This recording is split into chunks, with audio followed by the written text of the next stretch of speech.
Communiqué du Conseil des ministres du mercredi 28 décembre 2022 au chapitre des mesures législatives et réglementaires.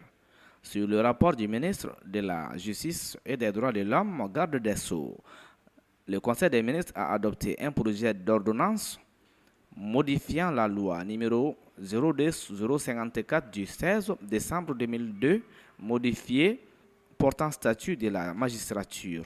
Au terme des dispositions de l'article 81 de la Constitution du 2 février 1992, le pouvoir judiciaire est indépendant des pouvoirs exécutifs et législatifs.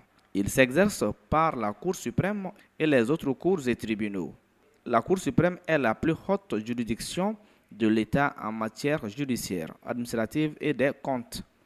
La cessation définitive de la fonction du membre de la Cour suprême entraînant la perte de la qualité de membre résulte, entre autres, de l'admission à la retraite par la limite d'âge.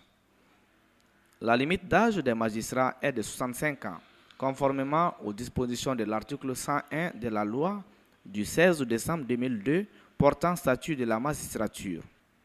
Au regard des attributions dont ils sont investis, le président et le procureur général de la Cour suprême contribuent à la stabilité et à la pérennité de la gouvernance de l'institution.